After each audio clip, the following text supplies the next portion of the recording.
back to Los Grande Podpinos, episode 3, kind of 3.5. You know, it's if you watched our league's lotto drawing, that could have been technically episode 3, I guess. Go check that out if you want to see what we did. Just a group of 12 guys obsessed with Dynasty. Yeah, it's ridiculous. The lotto was a little ridiculous, but it's so much fun. We had a blast. Great time. We have a special guest with us today. He has many names. He is a founder of a podcast himself. He's also been hired by the Jacksonville Jaguars to be the one and only Trevor Lawrence truther. Mm-hmm. So we'd like to welcome to the podcast founder. I guess we could say co-founder. We can give a little credit where credit's due to Rob, but co-founder Bryce Gillis of the Dynasty Dudes podcast. We've had our fair share of dueling podcasts, and we're just so happy to bring on Bryce, another fellow podcast host. Bryce, how you doing? Thank you, guys. Anyway, like I said, not on the Jaguars payroll yet. We're getting there. I swore that with all these interviews that they were doing, that I was potentially in the GM talks. Like I felt like I had a shot. I was like, dang, they're not hiring anybody, and like they're bringing kids in that look like they're 25. Like that's who they ended up hiring. So hey, you know what? Big hopes for the Jaguars moving forward, and what could be. I think a lot of us would say we want to see Trevor Lawrence become what he was touted to be when he was drafted. Like he was projected to be this almighty quarterback. He's supposed to be Peyton Manning 2.0. So it could still happen. We'll give you the credit there. Yeah. Well, I don't want to talk about Trevor Lawrence today because I want to only talk about quarterbacks who are going to be on different teams, and I'm excited for it, or are up in the air. So that's right. So whenever we're ready to get into it, go for it. Yeah. So what we're going to be talking about today is we want to talk about like a little QB carousel. There's a lot of quarterbacks out there that are free agents and where they're going to land. So that's going to be the beef of the podcast today of the show. But before we get into that, let's talk a little bit of news. The NFL Combine's been happening this weekend. As of today is Saturday, March 1st. So we're into March, and I believe it's Saturday today. The quarterbacks throw. Yeah. I know tight ends and a bunch of defensive players have gone the past couple days. And wide receivers, quarterbacks today. Yep. So I think one of the big pieces of news that we'll get into a little bit further on in the podcast is that Stafford did just re-sign with the Rams. So that kind of takes away a starting spot for some of these free agents to go. But you guys have any quick takes on Stafford going back to the Rams? Good thing, bad thing? I mean, I think it's a good thing. I think they actively were trying to do that rumor that was going around with the Giants about trading Stafford to get the 103. And I'm glad the Giants weren't as big of a joke as an organization as they could have been trading for Stafford. I understand the appeal of it because he'd be good for like 1 or 2 years, but he's old. So they needed to take a risk on one of those young guys. So I think it's smart on the Rams because he's kind of the reason they're doing well. I mean, their defense is all right, but Stafford is like the reason why their offense is doing really well because Stafford's a great quarterback. He'll be a Hall of Famer. And I think they weren't going to get what they wanted back. So they kind of had to keep him and re-sign him. Yeah, no, I 100%. Yeah, I just 100% agree. You're looking at the NFC, which obviously most of kind of the superstar quarterbacks that we see are in the AFC. If you're the Rams, you're looking at it and, dude, you have the best quarterback in the NFC. Like you just can't give that up. I understand like where they were coming from. Hey, we need to kind of plan for a post-Stafford world. I thought it would have been an interesting Darnold spot if like McVay really liked Darnold and basically just reset the clock. But dude, you've got the best quarterback in the conference. You just have to keep him. Yeah. What do you guys think that means fantasy-wise? Like solid QB2 for your Superflex rosters? Yeah, probably. Yeah, well, we can continue on. Obviously, good for Puka too. That's great for Puka. That's the big one. That's the big one. And what do you think happens with Cooper Kupp? Do you think he is officially gone, or do you think they bring him back for another year? Yeah, I think they didn't he's guaranteed. They said he's gone this year. I know they were saying they're letting him look at trades and different stuff. But you can never know. The only way he would come back is if they did cut him and then re-signed him for a much lower number. Yeah, like that's the only way that would happen. Other news is Travis Kelce is officially coming back for at least one more year. You guys have any takes on fantasy outlook for Kelce. Is he still going to be okay? Is he kind of like the days of Kelce are done? Yeah, I think he still is going to have value as a tight end, like 2. He won't be like one of the top guys that you could send like a first for. Mm-hmm. He's someone that I would maybe send like a late second, third for now.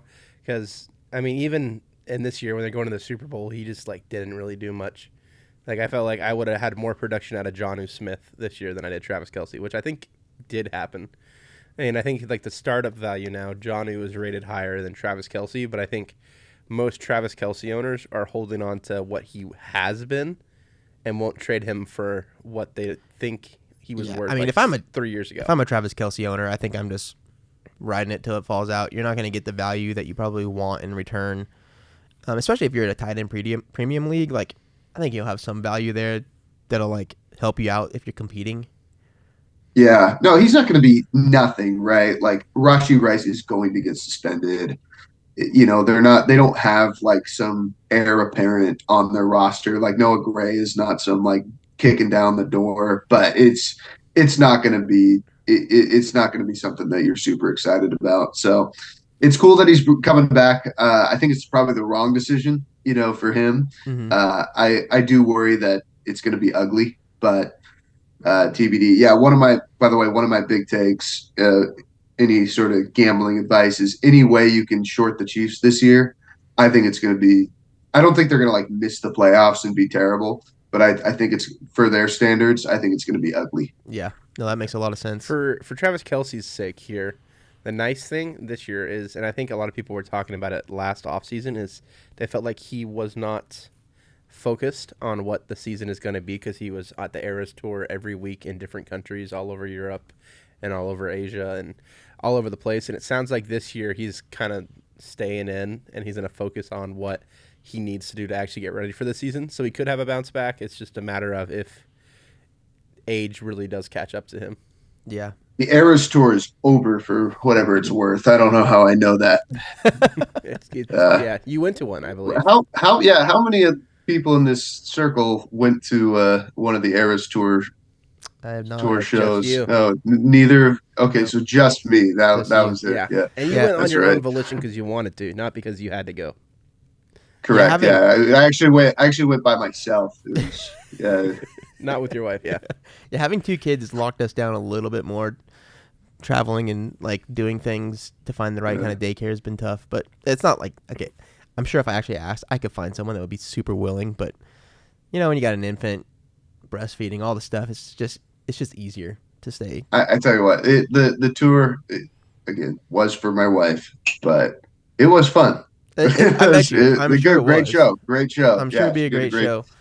I haven't been to a concert in like, honestly, I can't even remember when, but I am going to, well, it shows you how big of a fan I am. I can't even remember. Ben Rector. There we go. Here in June or something. That's going to be fun.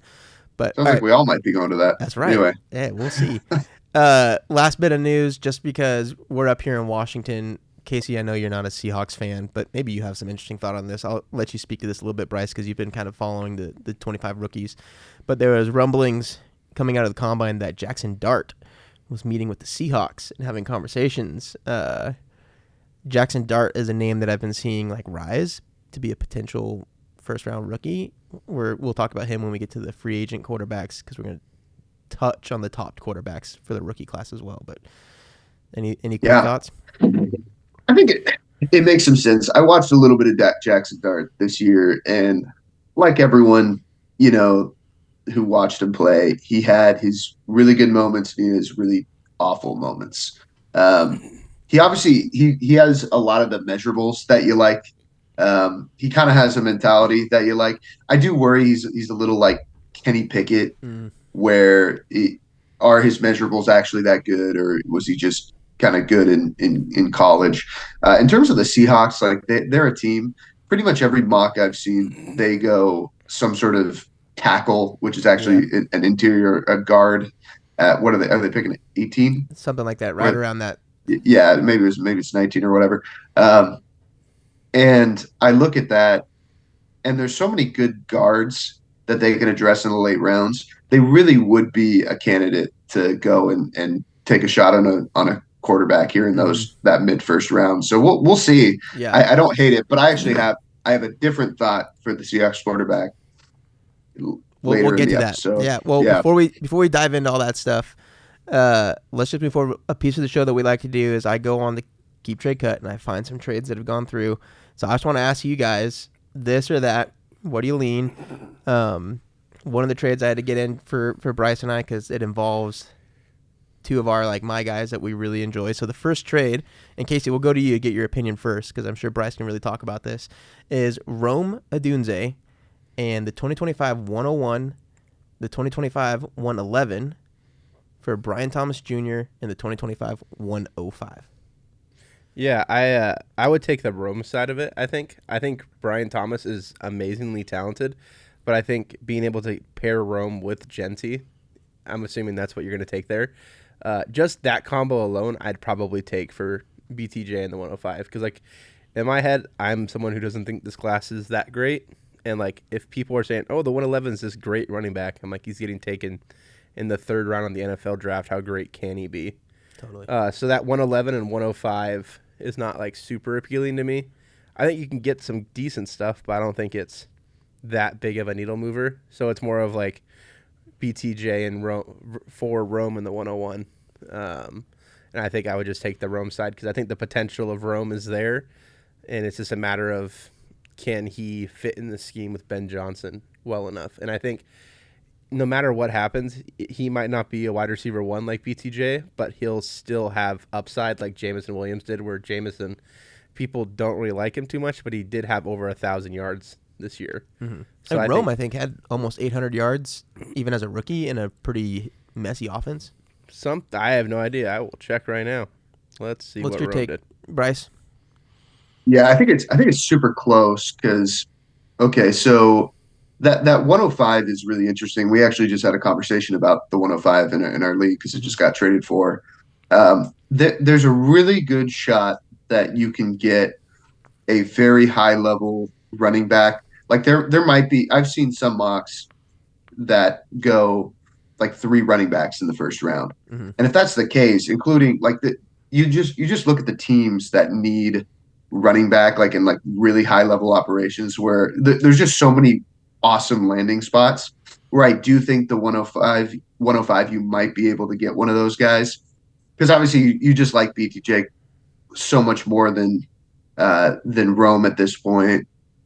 Yeah, it's close. Obviously I'm going to lean the BTJ side and just because I think I can get a really good running back or just a really good player at 5. Yeah. I think that 5 it feels like there's a tier break right around 5-6. Yeah. And so it kind of depends on your league. So we're a super flex league.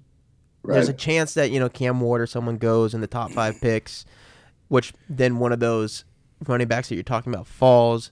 So, I mean, if you're getting... What I would worry about is I would worry it would go Cam Ward and 3 running backs in the first 4 picks. Yeah. And then at that point, I'm a little... Because even T-Mac, I'm not super completely in love with him, so that would be a little worry. But yeah, the 105 is a really fascinating spot. It's a risk, especially because I think Brian Thomas Jr.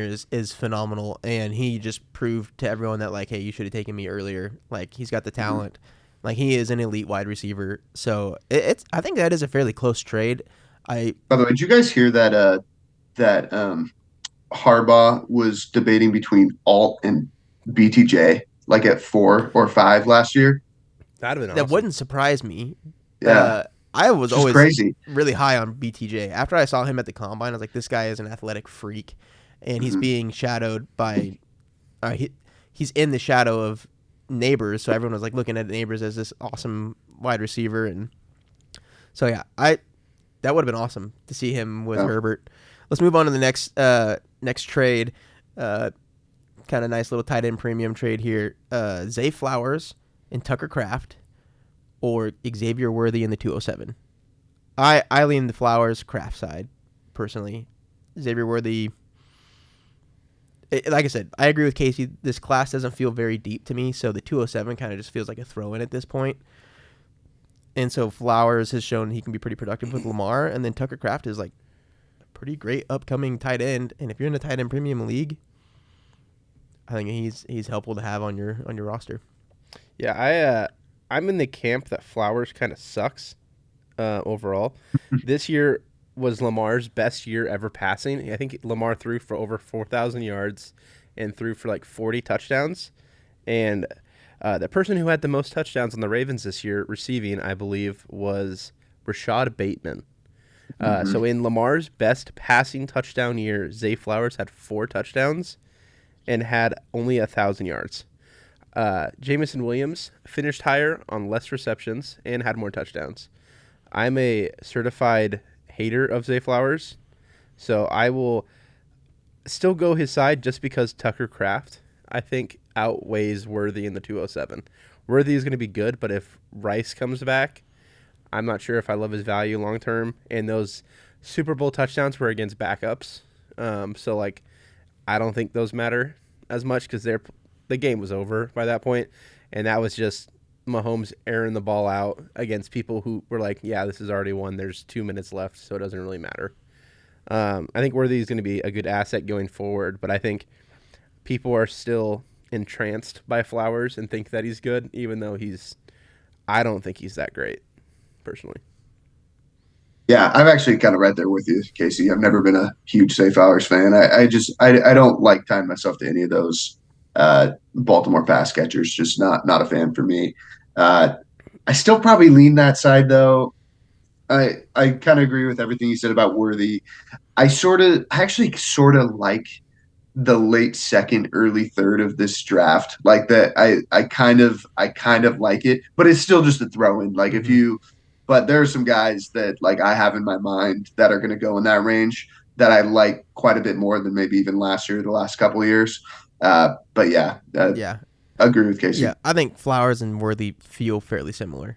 So to get someone who's already producing in the NFL, Tucker Kraft versus an unknown at 207, it seems like a worthy trade, good option.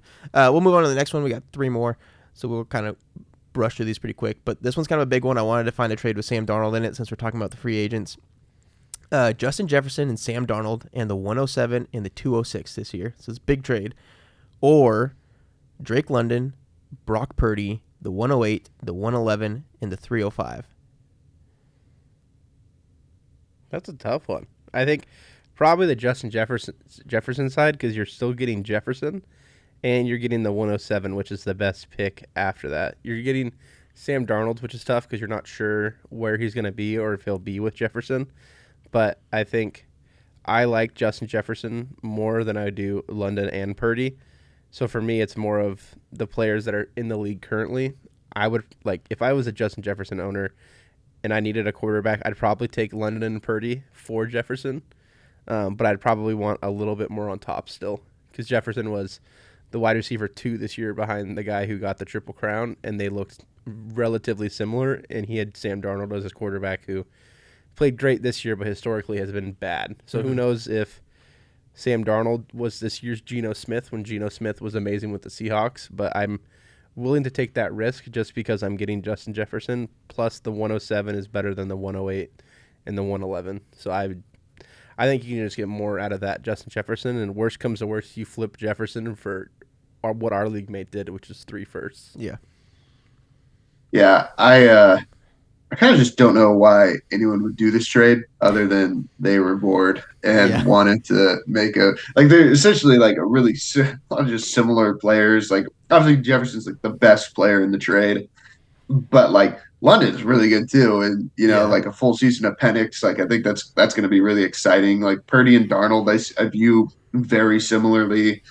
And then so I guess you get on the London Purdy side, you get 2 late firsts for the Anyway, I think I would judge people for making this trade.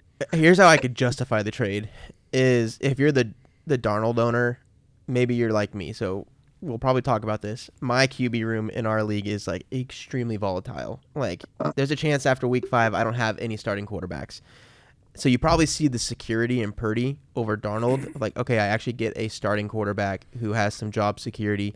London, someone out there will probably make the argument that he's similar enough to Justin Jefferson that is an okay down tier from Jefferson to get a long-term starting quarterback.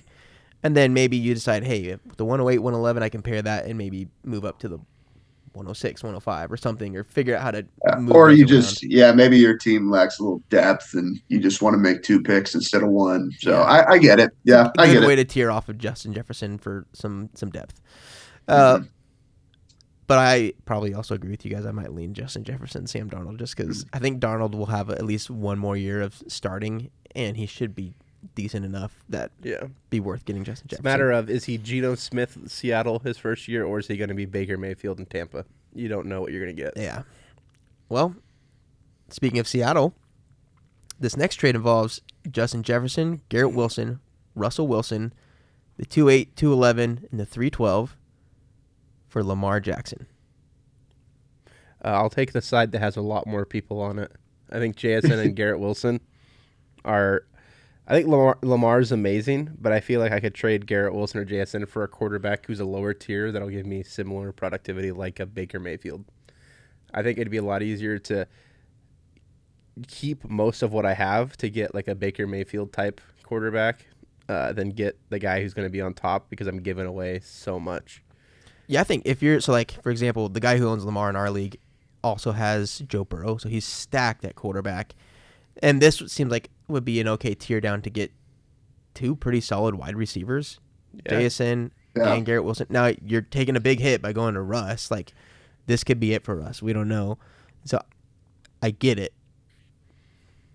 Yeah, it's just I can't make a trade like this, especially you're just giving up so much capital. Like, you're giving up so much for, like, you need him to be 2025 or 2024 Lamar to have this trade be justified. Like, it's just because you get hurt at all. Like, I get it. This is probably the cost, but like, I can't do it. There's no shot. Yeah. No, I agree. All right, last trade, just because I know that DJ Moore has been talked about heavily in our league and as a trade target, and some people love him. Some people don't think he's worth as much as he should be.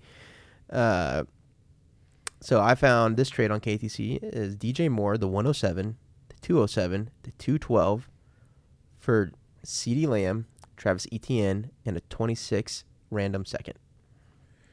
Yeah, that's like asking if I want to get rid of CeeDee Lamb for a crap running back on a terrible team in a random second. I have no idea what it's going to do. I think CeeDee Lamb is probably worth more than what you're getting from the DJ Moore side. You're gaining Lamb, Etienne, and the 26 second. I just I'd rather get something else than Etienne. I just don't like that. But so you're saying you would rather have DJ Moore, the 107, 207, and 212 than Lamb, Etienne? So I don't know still. Like, it's weird. I would rather have CeeDee Lamb, but DJ Moore I think is going to be good, and the 107 is going to be good. Because like Etienne seems like he's just thrown in there to make it seem like the value is more fair.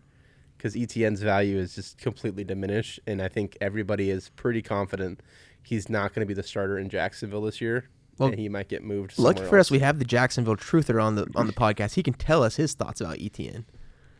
Yeah, I don't know, to be honest, like, what's going to happen. I think, fortunately, I think there's reason to be optimistic that Etienne could have a bounce back.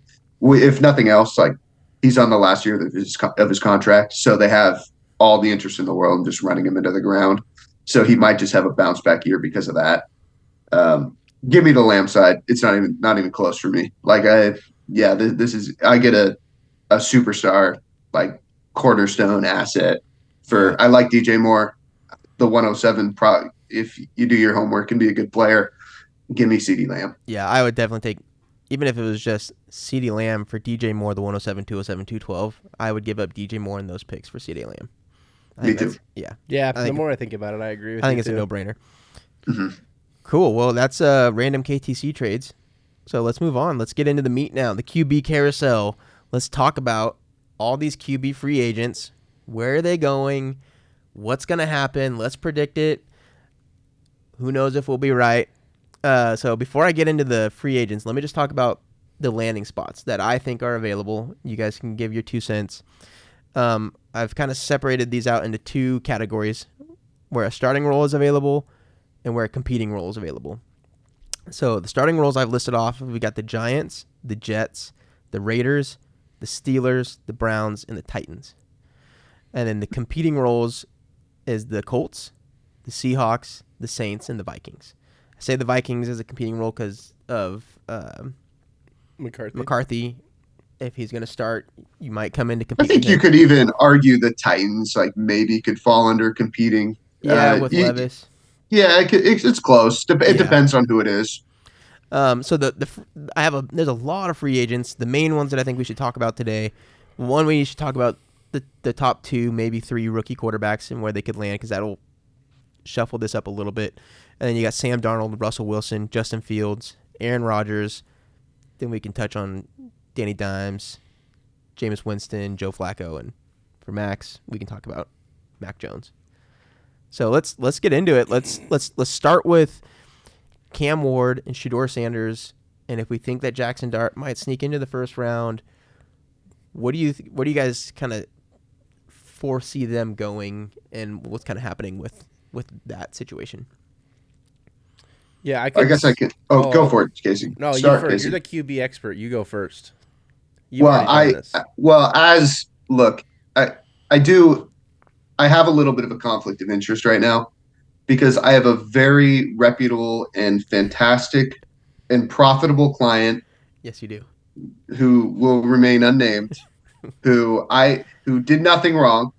That's right. Has been vindicated of all charges. He and Justin Tucker. Yeah, they nothing wrong. I forgot about this. I was so confused at first what you were doing. Yeah, exactly. Yeah, there's been only allegations, unverified. But with that said, I think the Cleveland Browns are going to draft Cam Ward. Now, obviously they're not 102. So basically I'm coming out and saying I think the Titans are going to draft Abdul Carter at 1. Mm-hmm. I just think that makes sense. If I was the Titans, I think there's just a lot more groundwork that needs to be done with that team. They're not a quarterback away. Maybe they fall in love with Cam Ward, but I think they're going to skip it. I think Cam Ward goes to Cleveland. I think that with this QB class this year, we're seeing Cam Ward and Shedeur Sanders creep up boards, but also people are it's not that great. 2026 could be way better. So let's fill other needs and just punt on quarterback this year so we can get one of the better guys next year. So I wouldn't be shocked if the Titans trade back, in the first round to go get someone, or they just, like you said, take Abdul Carter. Secretly, I kind of low-key hope they don't take a quarterback just so I have a little bit of security with Will Levis. But honestly, I'm probably better off to start Jalen McMillan over Will Levis, and I'll get more fantasy points that way. Yeah, Levis got benched for, Mason Rudolph. Who is also a free agent this year, if anyone was curious. Mm-hmm. No, I agree. Everywhere I've been seeing makes sense. Cam Ward to the Browns. Sanders, I've been seeing mocked a lot to the Raiders. He's also been kind of dropping. People are calling him second-round grades. So I'm not sure what happens with Sanders. He could get taken to a team, but they might still bring someone in, whatever team that is, and let him sit behind a team. What do you think, Casey? I think I can see what the Titans going Carter. It looks very similar to what the Browns did when they drafted Myles Garrett. They could have gone and got a quarterback at 1, but they decided to go Garrett because they needed a freak on defense to be able to even keep them in games. I think Levis is horrible, and I've thought that since he's been drafted. I just can't trust a guy who eats a banana before peeling it and puts mayo in his coffee. So I am on the camp of it's not actually next year's class that'll be the good one. It'll be the one after that. 2027. Because Quinn Ewers is the big name for next year, and he's been in college for 20 years. And I think 27 is going to be great because you're going to have – that's the year where if Archie had another good year, he could be out after 1 year. Declared for the 25 draft, did he not? I thought he was in. Yeah, I think he did. Yeah, he didn't transfer. Beck transferred obviously to Miami to be with his girlfriend there. Yeah, but yeah, I think that next class will be great because you can get John Mateer will be coming out around then, and if he does good, it'll be Nico. Nico's the other one. Nico. We'll figure that out later. Yeah. But those guys I think will be better. So I could easily see Carter going to the Titans and addressing a pass rusher who's going to be great. And if he's anything like Micah Parsons was coming out of Penn State, same coaches, everything, he'll be great. I definitely could see Cleveland drafting a quarterback solely so that they can get out of the contract with Deshaun and this like being like, okay, this just saga needs to end because he didn't play well when he was playing and then he gets hurt and he retore his Achilles again in the offseason. Like how much does he actually care? I was someone who was in love with Deshaun Watson before all the allegations and like when he was in Houston and he was getting poked in the eye while he was scrambling and still throwing touchdowns with his eyes closed. I'm like, this guy is insane. And he's just fell off the face of the earth, and it's sad because he was so amazing. But I think Shedeur would be good. I have a lot of takes on Shedeur that a lot of people would disagree with. I was someone who was a Colorado truther, and it's not because of the hype. I think Shedeur is really good, and a lot of people aren't giving him credit because all of those guys who go to the big name schools have all of those great wide receivers to get a throw to, and Shedeur actually had to create offense and make plays happen, and he was the most sacked quarterback in college football and still is someone who they're saying is going to be a first-round pick, potentially top 10. And in his defense, he had a Heisman-winning wide receiver. Yeah, but if you have just one player, it doesn't make you better than that. He was technically won the Bolindikoff, so he was the best wide receiver. Shouldn't have won that one. The dude from San Jose State should have won that for sure. Nick Nash, baby. Yeah, dude was insane. But Shedeur had to create offense.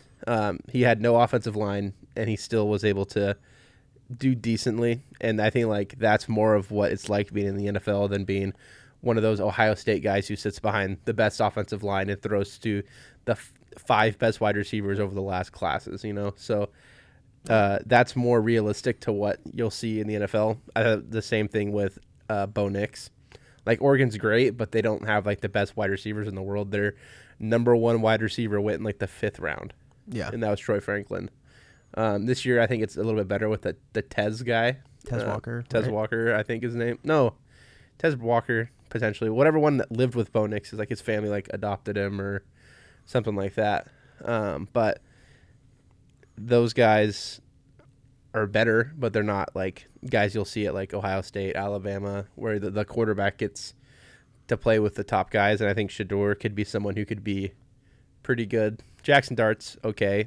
He's been in Lane Kiffin's offense. Lane Kiffin was an ex-NFL guy, so it definitely gives him an edge with like knowing how an NFL system works. So I think that'll be all right. But he's like the second biggest thing that's been happening at Ole Miss recently. So if anyone needs like someone to back up Casey's takes, I will want to say this: like Casey's made a convincing argument for Shedeur. He was toting Bo Nix before the draft even happened, saying he's going to be a great NFL quarterback. He called his shot, drafted him in our 24 rookie draft in the first round, and people thought I was an idiot. And Casey wasn't supposed to make the playoffs, and he made it to the title game. So take that for what it's worth. First of all, wanted to address that Casey referenced certain Twitter allegations that happened revolving someone at the University of Mississippi that we're just not. We're too old, dude. We're too old to get into that. I think Big Cat tweeted that. It was like, dude, I'm too old to get involved in this. It's so stupid, but it's so funny at the same time. It's absolutely insane. Yeah, it's pretty ridiculous. Don't be doing dumb stuff.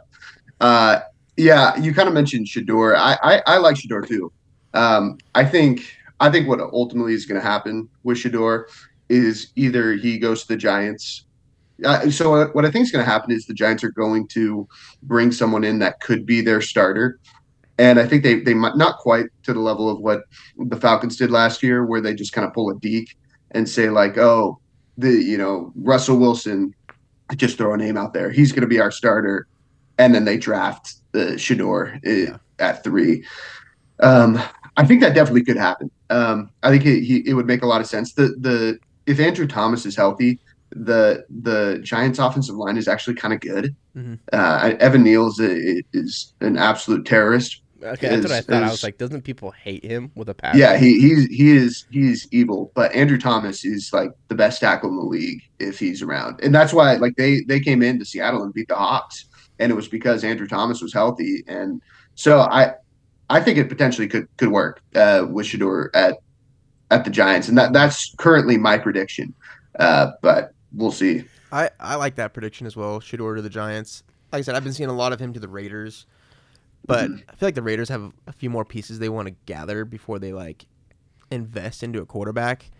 Another one of those teams are like, we could wait another year or two to find the right quarterback. Let's bridge it with like a Darnold type, Fields, Russ, you name it. So I like that call. Sanders to the Giants. We all maybe might agree that Ward to the Browns seems likely. The Browns are the Titans for sure. Yeah. The crazy thing, I'm not sure if you guys saw it with the Giants. Apparently, after the backlash of what happened with the Giants following the Hard Knocks stuff, with people saying like the GM looks stupid, the owner looks sad. Apparently, no NFL team agreed to do Hard Knocks this year because of how the Giants looked on that, and they don't want to be the next people. So I'm not sure how reliable Dove Cliveman is, or whatever his name is, but he was saying that the North Carolina Tar Heels will be Hard Knocks. That'll be interesting to watch. Sick. I will say this: that was my favorite like season of Hard Knocks. Is I loved watching all that behind the scenes stuff, watching guys try to like move up in the draft, make trades. Like that was so fascinating. So it bums me out that no team wants to do that because like that was great. That was my favorite one. The GM's kid looked like a better GM than the GM did. Yeah, saying you should trade up and get Jaden Daniels, and his dad's like, we got Daniel Jones though. How would we do that? That's hilarious. Yikes! You're dumb. Well, let's move on to probably the top quarterback free agent in this class right now, Sam Darnold. He came in with the Vikings. McCarthy had a freak injury or whatever, and he couldn't play the rest of the season, so Darnold got the starting role, and Darnold came out and was like, whoa, where's this guy been? Why? So he's unfortunately, he couldn't pull it together in the playoffs, and that probably hurt him a little bit. And whether or not the Vikings wanted to keep him or not, they still might. But he seems like the hot name in the quarterback free agency to go somewhere.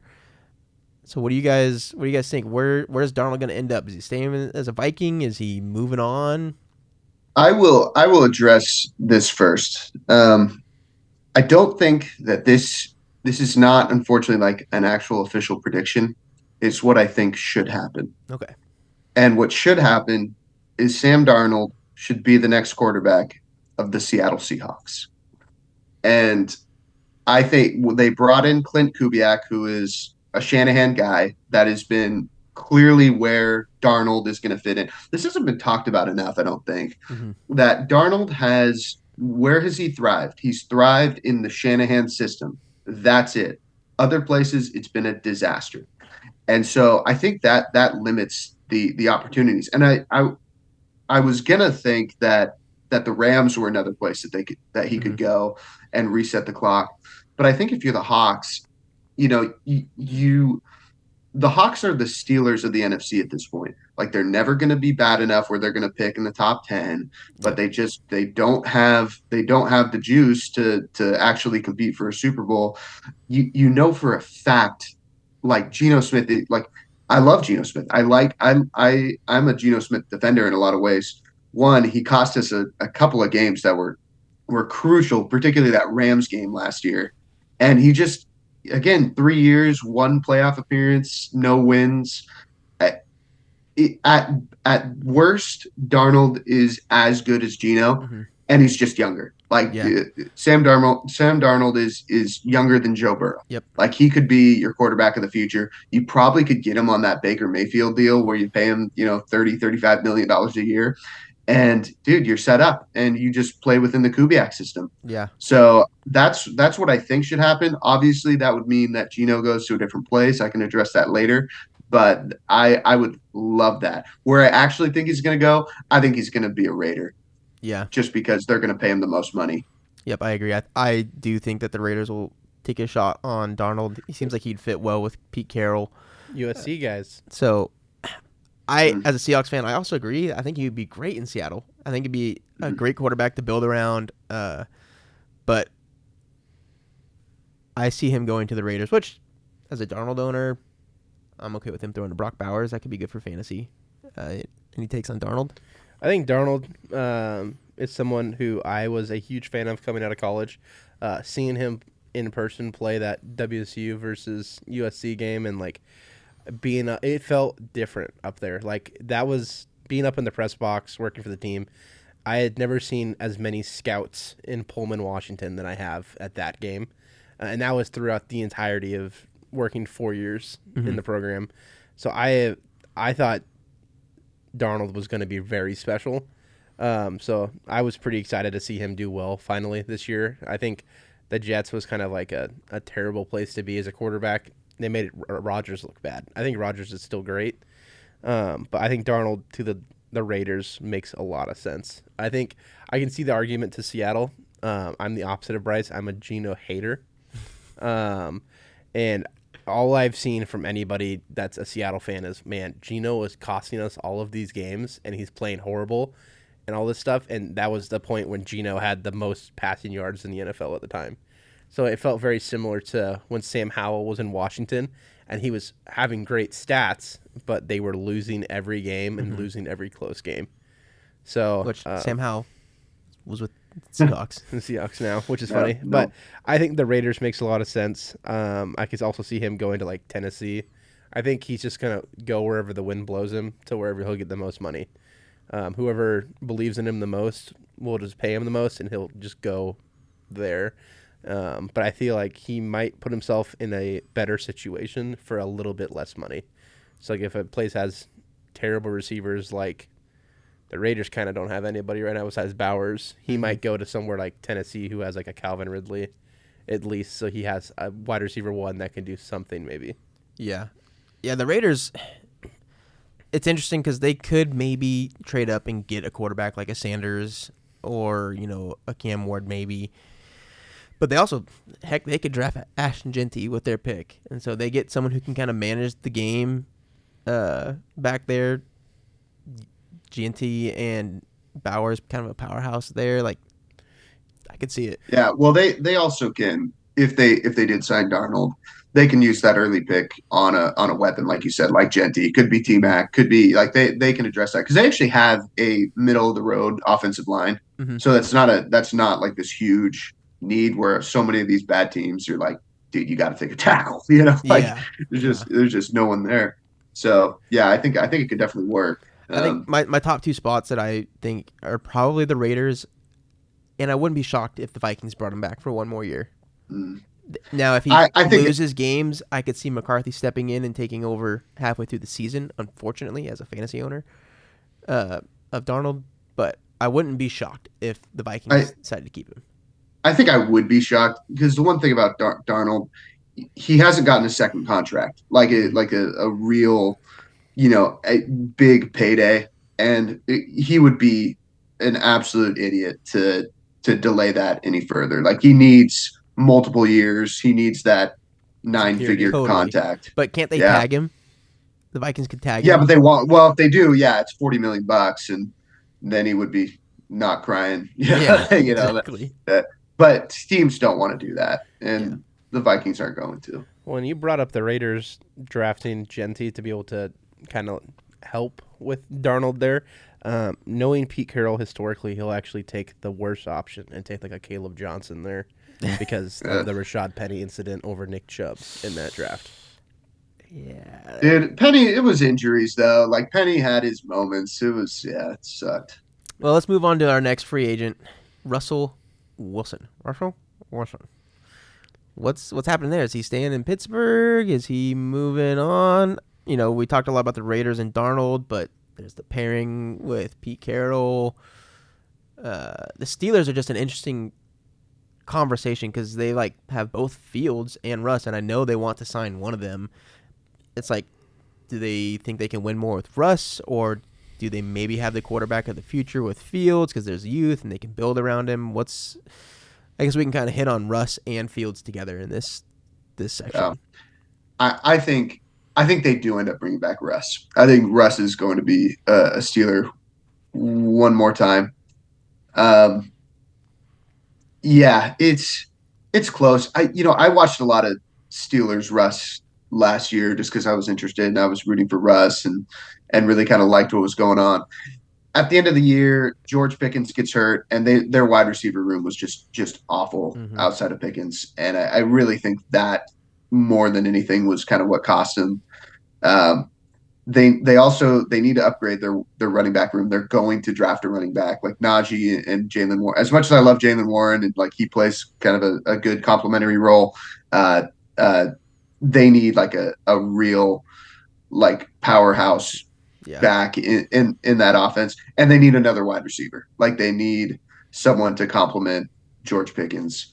But I really think like when that the Steelers were healthy with Russ and they were kind of clicking, like it looked good. Yeah. I liked what I saw. It just it kind of looked Pickens like basically old flashes of Russ, like old school Russ. Yeah. It just Pickens was I can't remember if it was a hamstring or what it was at the end of the year, but like he missed like 4 games and it was just the offense couldn't move without him. Yep. Casey? I think I could see him staying in Pittsburgh. I can also see a different quarterback we're going to talk about in a little bit going to Pittsburgh. And just depending on if they're able to get the package to sign together. I think Russ could be someone who could be interested to sign with like Tennessee or the Raiders as well if Darnold doesn't go to the Raiders. I've seen a lot of stuff out of little reunion with Pete Carroll.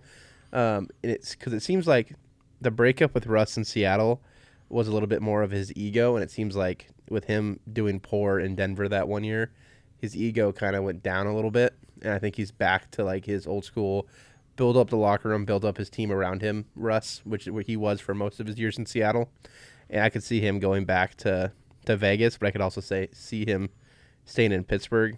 All the other teams, like a random team that he was linked to a very long time ago was New Orleans. And maybe he goes and takes the job from Carr because they just want to get off of Carr's contract and give Russ a little bit less money to go there. And he'll play with someone like Chris Olave, who is a decent wide receiver. Probably not like one of the dominant guys. And it sucks to say that. Also, are the Broncos still paying Russ, or are they done paying him? I think this year. I think they have another year. Another year or two. So Russ signed on a $1 million deal this year. But still made like what, 30 million, 20 million or something? Something like that, yeah. And more. Yeah. Like high, it made a lot. Broncos like 40 something. Yeah. Which like he makes that gives a lot of teams a lot of flexibility with Russ, and I think he's willing to take a lower deal because he is getting paid such a high amount again. And I mean Russ, I was agreeing with like that offense looked good with Russell in it. They liked Russell so much that when the Steelers were winning with Fields, they benched him to put Russ in. Yeah, and I know like there's some of that too. Is like Tomlin promised Russ a starting role. Unfortunately, Russ got hurt, and he just couldn't start. So Tomlin strikes me as a guy of like I'm a man of my word, and I'm going to do what I say or what I said. And putting Russ in, we're winning games. He goes, great, cool. Like I didn't make a mistake by starting you. Yeah, but at the same time, you can see him not doing that because in my head, like him saying someone's going to get a starting role and then playing the other guy is Russell Wilson's start in Seattle when they paid Flynn a whole bunch of money to come be the starter, drafted Russell, and then didn't play Flynn at all. So, like, if Fields was the guy there and he was playing, like, astronomically well, even if he said Russ is going to be the starter, I think he would have kept Fields in. Probably. Yeah, I don't. Yeah, and to touch on Fields, I don't think he's very good. He's a backup or with that can come in and have some packages, but he is not going to get another starting job. I would be extremely surprised. My fear with Fields is that he's going to end up being a New York Jet. That just That'd seems be funny. That just like seems like for some reason in my gut feels like the most sense is that Fields goes to the Jets. From a fantasy perspective, I think I would hate disaster. That. Super disaster. On my team particularly, I have Garrett Wilson, and Breece Hall. Add Fields to that, I'm just like, they might run a wildcat out there. Like, yeah, like, who knows? They might like a crazy like army offense, like a wing T kind of situation. I don't know what the Jets are gonna do. Like they could trade up and get a quarterback. They might roll with their backup. I don't know. But, yeah, Fields is interesting to me. I think Fields has the athletic ability to be great, especially for fantasy. I think he has a really high fantasy ceiling, but he may not be there quite yet to be, like you guys are saying, a capable starting NFL long-term quarterback. So he's a risk. He's a big risk when it comes to fantasy. We'll see if it pays off this year. For me, I don't know. He's skinny Anthony Richardson, except he doesn't get hurt as much. He just can't throw the ball. I've been a Fields hater since college. When he was at Ohio State, he would look at one receiver and not move his eyes and then wait for them to be open. Mm-hmm. He was great because he had Garrett Wilson, Chris Olave, Marvin Harrison Jr., JSN. He was stacked. I think Ibuka too. No, Ibuka wasn't. Maybe a freshman. No, probably not. He might not have played if he was there because everyone in front of him was a first-round draft pick in the NFL. Yeah, it's nuts. If you watch him in college, he would stay on one read the whole time and would just throw it when they got open because they were going to get open. So that's my projection. Is Fields goes to the Jets. I don't hate it. Yeah. I do like what you said about Russ. I think the Titans is a pretty interesting sleeper spot for Russ. For some reason, it just kind of lines up like, I could see him going there. Just a bridge to move on from Levis, allow Levis to be a backup until they draft the quarterback of the future. But anyway. Yeah, I don't hate that either. We can move on to the next quarterback who just was let go by his team, Aaron Rodgers. Mm-hmm. What are we feeling for Rodgers? I know you had a interesting prediction that you wanted to talk about. We might have the same prediction, so I'm excited to hear. Okay, I'm not sure because you said Russ is going to stay in Pittsburgh. I think he goes to Pittsburgh. I think him and Tomlin have kind of been flirting with each other a lot over the last couple of years, and I think that was one of the places where he was kind of rumored to go when he was leaving Green Bay, and I think it would fix a lot of problems for Pittsburgh. They would get Devontae Adams also. I think him and Devontae are a package deal, and they're going to go together wherever they're at. And I feel like knowing the ego of Aaron Rodgers, he will take less money, and Devontae can get a little bit more going wherever they go because he just wants to win, and he wants everyone to be like, F you, I told you I'm better than you still. And Tomlin wins. So, I mean, I could see how it makes sense. Tomlin wins in the regular season, but not the postseason. Mike McCarthy was just fired, and he had more playoff wins than Mike Tomlin over the last 5 years. So, Cowboys fan. Well, I hated Mike McCarthy also, but I think Mike Tomlin is known for being the middle of the pack guy, and that's not impressive to me. But I think Pittsburgh makes the most sense for me. I don't see him going anywhere else. I've seen some rumors of Seattle getting Aaron Rodgers, and I think everybody up here hates Aaron Rodgers with a passion because he was from Green Bay for so long, and they just hate his attitude towards the media and people. But for me, Pittsburgh seems like the best spot, or something like the Giants, so he doesn't have to move that far. Yeah, I think Pittsburgh is probably the chalk spot. If it's not Russ, it's going to be Aaron Rodgers. Mm-hmm. And I think that'd be a great marriage. There's one place that I think makes a shocking amount of sense, and I think Aaron Rodgers. It's sort of funny. He's sort of the anti-Tom Brady. Tom Brady obviously he was a very good player and of the greatest of all time, but he really had a lot of luck throughout his career. He was in a division that sucked for his entire time, and as soon as as soon as Josh Allen gets drafted in the division, he jumps ship to another horrible division in the NFC South. And that was just yeah, exactly. Yeah, no. Well, that was the superpower of Tom Brady. He would go to the place where the competition was lightest. And I think Aaron Rodgers needs to take a page out of that book a little bit. And that's why I think Aaron Rodgers should be the next quarterback of the Indianapolis Colts. And I think it makes a ton of sense because one, if you're the Colts and you're saying, look, we don't want to completely give up on Anthony Richardson and say, hey, because he's got 2 more years on his contract, they're not going to pick up his 5th-year option unless something crazy changes. Mm-hmm. So you have 2 years on that contract. You can bring in a guy like Aaron, who probably for all likelihood he's a 1-year guy. Maybe he signs a 2-year deal, but almost certainly he is getting 1 year of run. And you can bring him in. He seems to be a guy that's really comfortable, mentoring young quarterbacks, sitting behind him. Obviously, they don't play exactly similarly, but I think one of the big problems with Anthony Richardson so far has been he's just naive. He just doesn't get what it means to be an NFL quarterback. And I think having a guy like Aaron Rodgers would be a really good bonus for him.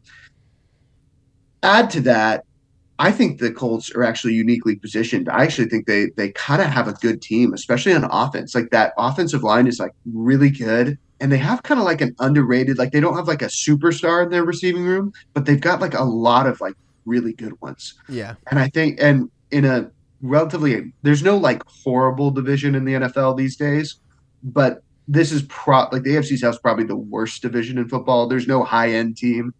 I think it makes a lot of sense. I think it would be I could awesome. get it. And gives Yeah. AR some time to like learn from Rodgers in some sense. Like AR, like he had the red flags, a lot of red flags coming out of college. He really like wasn't stellar. He was just an athletic freak. So who knows? Maybe Cam Newton season is. Yeah, who knows? It was the AR pick was definitely a basketball style of pick. The NBA will draft dudes based off of their athletic ability to hopefully train them to be the next great thing. Anthony Edwards was an example of that. I don't know if you guys are NBA guys. Dude was going to go to the NFL draft and chose to play basketball instead, and now he's like one of the freaks in the NBA. But I think the Colts actually get somebody else out of free agency that we can talk about a little bit later. But I could see that also. I could see him there. I've just seen a lot of Indy fans don't want Aaron Rodgers there. Well, and the issue after Luck retired, they were on this carousel of, old veteran quarterbacks, Rivers, Matt Ryan, Carson Wentz, like it was literally a new quarterback every year. Yeah. Luck, Brissett, Matt Rivers, whatever, like it was just ridiculous. And I can understand when Richardson was picked, it was like, we're finally done with this, like we don't have to deal with this anymore. And now it's like, hey, how about 41-year-old Aaron Rodgers? Like, I'm back at it, We don't think that Aaron Rodgers makes the Brett Favre circle complete and does a year in Minnesota? I would. It doesn't make sense. It would be so funny if he did. I would love it just for the sake of it being funny. Because it doesn't make sense. It would make Jordan Love's trajectory in his career a lot easier to predict. No, because he'll know then he'll go to the Jets and he'll suck there, and then he'll go to the Vikings and suck there and retire. Yeah. Hey, what's the NFC Championship, bro? Rodgers is interesting. I could see the Giants as a bridge guy for a rookie that they draft. Like, I wouldn't be shocked. You make a compelling argument for Indy. We'll see, but I think Casey also makes a great point of like Rodgers and Devontae are probably a package deal. Now maybe Indy can figure it out and get them both, but the Steelers make a lot of sense because they need a lot of help at wide receiver. I think the other, I sort of agree that I half agree that Rodgers and Devontae are package deal. I think the other option for Devontae though is to go back to the Packers and pair him with another quarterback and go back with Jordan Love because Christian Watson's hurt, like he's going to be out for at least half the year. Makes sense. No, yeah, exactly. Yeah. We don't have to talk about that, but I actually think that is what's going to happen. I think Devontae Adams is going to go back to be a Green Bay Packer. Yeah, it'll be interesting. Yeah, the Packers wide receiver room is very, very interesting. They're like good, but not elite. Well, there's that DK trade that got rumored. On the table. With like Dontavian Wicks and they're like fifth round Dobbs in a first for DK. Who knows? I think a lot of Seattle fans are like torn on whether or not we should ship DK or keep him. But sucks. Let's move on to these next four guys. We can kind of rapid fire unless you guys have some real deep takes you want to take. But let's talk about Danny Dimes, Jameis Winston, Joe Flacco, and Mac Jones. Jameis Winston was actually the guy I could see going to Indy. I think he's someone who is a good quarterback that can compete, and I think he can help get Anthony Richardson's mental in a spot that is good. Even if Jameis is the backup, he is someone you want in that locker room to build the culture. And the problem with Indy this year, I'm not sure how much you guys actually looked into it because most people were AR haters, but like when AR got benched, like watching the Pat McAfee show, he was such a hater on Indy. And he was like, people are skipping meetings. They're showing up late. They're showing up late to treatments, skipping treatments. And you needed just a guy in that locker room to bring everyone together. And I think Jameis is the perfect guy for that because he's someone who is like AR and isn't afraid to sling it around. And he'll throw for 4,000 yards if you need him to. And he'll own up to his mistakes, and he'll be excitable, and he'll get people excited to play. So Jameis is the guy that I think would go to Indy and makes the most sense for Indy, because it's not a guy that is like a complete like, hey, we're gonna sign this guy so you're a backup, Anthony. You have to earn your spot. And if Anthony Richardson like makes it so he is the starter, Jameis will support him just as hard, even if he was the backup than if he was the starter. Yeah. So I think that's the perfect guy for Indy, because they need a culture change over there because of that QB carousel and like just people in the building not wanting to win. It feels like having a guy like Jameis in there would make a lot of sense, or just bringing him back to New Orleans because he was having a blast at the Super Bowl. That makes sense. I have no opinion on any of those guys. What Casey said makes about as much sense as anything if Rodgers doesn't go there. I will say there's two guys who you didn't bring up on the list. One guy in particular who is going to be on a new team, and that's Kirk Cousins. Kirk Cousins is going to get cut. C-U-T cut. Although, maybe you did have him. Didn't news just break though about like Atlanta saying, "Hey, no, we're keeping Kirk," and maybe that's just them like blowing smoke, saying that they don't have a good enough offer to send him. That was one of the most insane things. I did see like. That had to be the GM just blowing smoke up his butt like that. There's no chance that that's actually what's going to happen. Man, maybe I'm going to eat my words, but like that would shock me if that's what happened. I know he said it. No, he definitely said it. I actually agree with Casey. I think Kirk Cousins would make a lot of sense on the Browns. I know I said that's where Ward's going to get drafted, but it'd just be bridge guy even. Yeah, exactly. That would suck though for Kirk to be like, all right, I know. I'm the starter of the Browns, and then they draft the guy at the beginning again. It's like, well, that sucks. Yeah, he obviously has to go to a place where the offensive line doesn't suck. Like the Jets could make some sense for another bridge sort of situation. I'd be happy with Kirk to the Jets. Yeah. I mean, that would be about as good as anything that could happen. Yeah. So those are the only ones that I can think of. Like, it does seem like Kirk is one last shot at a starting job. And so there are a few places that do fit that bill, the Jets being one of them, like the Titans maybe being another. I also think Derek Carr to the Titans has been something that's kind of been floated around. But then the question comes up, like, what are the Saints going to do? It's just a little bit of a can of worms. But I don't know, man. I've also been hearing a lot of rumblings that like the Saints really believe in Spencer Rattler to be their QB of the future. Which is like Bigfoot. So I don't who knows? believe Maybe in that they at move all. off of Carr and they're just like, you know what? We have so many more issues to fix on this team. Let's let Rattler drive us to the ground while we build everything else. Like that's a possibility. Yeah, I think they probably be pretty comfortable like picking in the top. Like they probably want to be picking in the top 5 next year. Like that's maybe even a goal. Yeah, I mean like Kamara's getting older. They're gonna need a running back. They have Olave and they got Kendra Miller, dude. Like, yeah, you're right. Sorry, Luke. Kendra Miller, like, yeah, he's there. And Jamal Williams. And then he exists. Back to their wide receiver core. Bub Means, yeah. Bub Means right there. Yeah, so Olave just keeps getting. Yeah, I've been hearing actually some rumblings. I actually really like this that they might be the team to draft Tetro McMillan. Yeah, I've been saying that as well. Which I think would make a ton of sense. That'd be great. I have 2 more players we want to talk about. This is probably the most important quarterback free agent, and then I have one more that I'm going to let you talk about, Bryce. This quarterback free agent, Trey Lance. What is happening with Trey Lance? Is the UFL still going? There's the XFL. Yeah, I was going to say Trey Lance was so good that Dallas said, "Yeah, we're going to draft a quarterback to be our backup because Trey Lance is not worth money." They paid a 4th round? Something like that, but his contract was higher because of the first-round draft capital. So I'm assuming they're just like, yeah, he's not the guy. They had the opportunity to look at him, and they still started Cooper Rush. Yeah, I mean that's the big indictment, right? Like they literally could have been like, oh, let's give this guy some run, and they literally didn't. It's over. Yeah, which is kind of shocking. It's like, why would you not just see what you have in him, let him play some games? You're already out of the playoffs. Like, give us a better pick, please. I mean, Cooper Rush is the worst option too.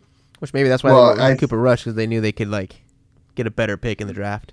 I think it really was just a huge indictment that they did not believe in him at all.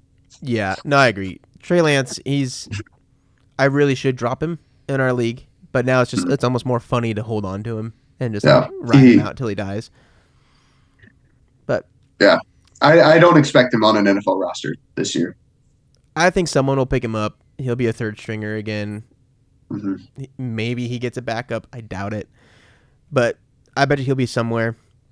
I have one more player I want to talk about, but if you guys have any other quarterbacks you want to talk about, the only other thing, because I said if Darnold did go to Seattle, Gino would be an obvious candidate to go to the Raiders in a trade to reunite with Pete Carroll. But that was the only one.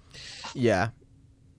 So the last player that I want to talk about, just to give Bryce you a chance to talk about him, is a wide receiver, is T. Higgins. I know you were a big T. Higgins truther and believer until you traded him. We even had some ongoing bets about him in the previous years.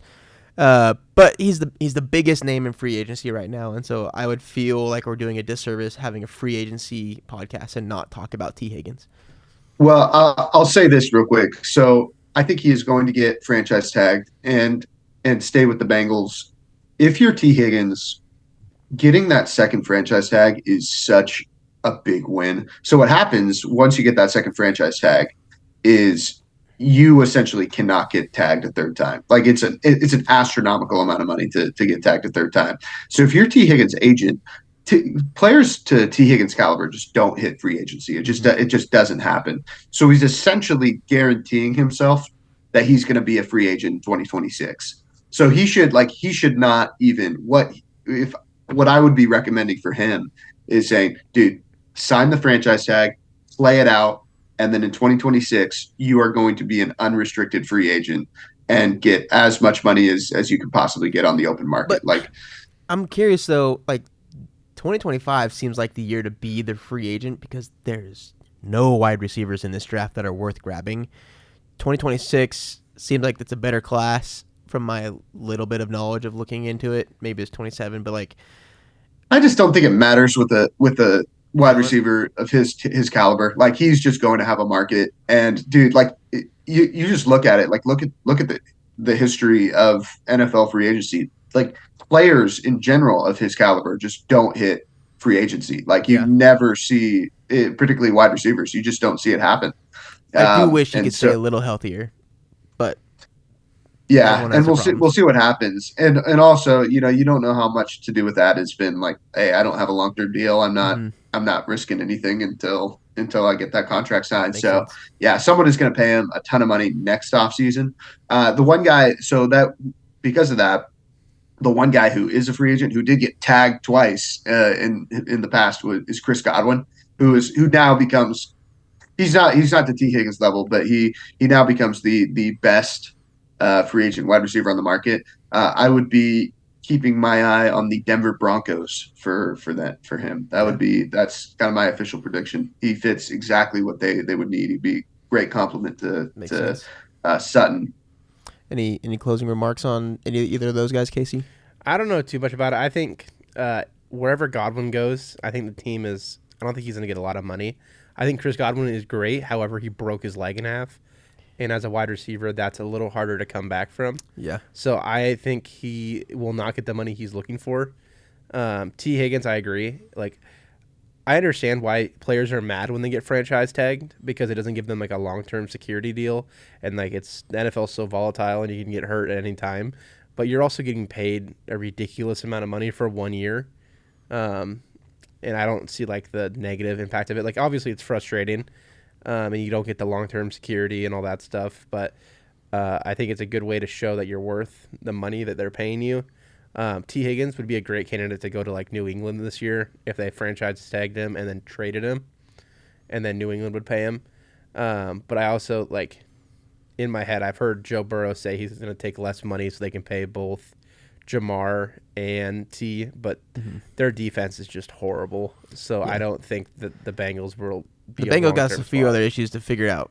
Yeah, and it's when you traded away, you let all your defensive players walk, and then you blame your defensive coordinator who was great with those players when they did bad because he had nobody. Mm-hmm. So we're real quickly. I had an idea last year that should have happened for the Bengals' sake. So the Jags last year were picking at 17. I think the Bengals were picking right behind them at like 18.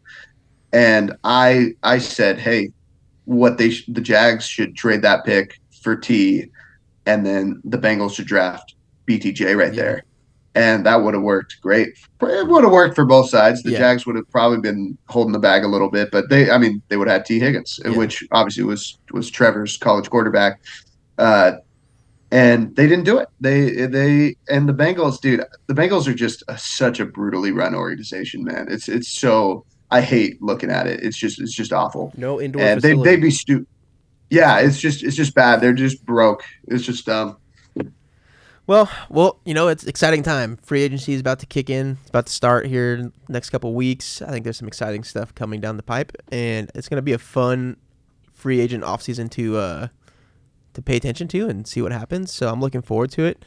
Hey, this has been a great show. This has been a lot of fun talking about these landing spots. Bryce, thank you so much for hopping on. Thanks for putting this together, man. Absolutely. Excited to be here. Hopefully, dude, I hope we nailed all of these. And I hope so. We go viral because of it. We'll see what happens. We'll see what happens. I will say we want to tease our next episode, and this is probably news to you guys, but the next episode that we're trying to do, and our league will find out about this here shortly, is we want to redraft the 2023 through 2024 rookie class. And I want to invite our whole league onto the podcast.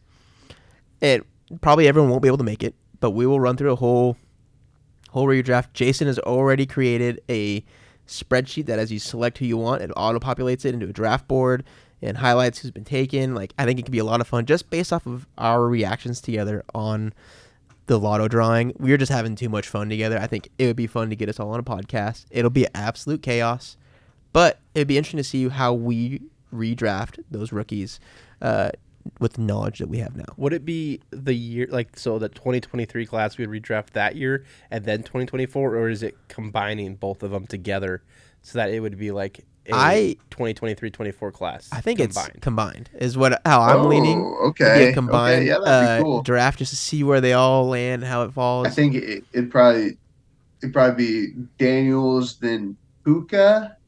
Yeah, potentially Bijan and like Gibbs and Bijan to be right around there. That's close. Yeah, you got, I guess, Stroud. Depending on, I know you said a little Stroud bit goes off below here. Knicks in my if I had to bet. Yeah, we know, dude. So yeah. we'll see. Tune in for the next episode. We'll plan a date. We'll get it set up with the league. Hopefully we can get it. At least 6 or 7 of us in there. Yeah. It'd be great if we can get 12. But I want Zeke. Calling my shot. That's right. I want Zeke to come really bad. So, all right. Well, hey guys, thank you so much for tuning in. It's been a blast. We will catch you guys in the next one. See ya. Hey, see ya.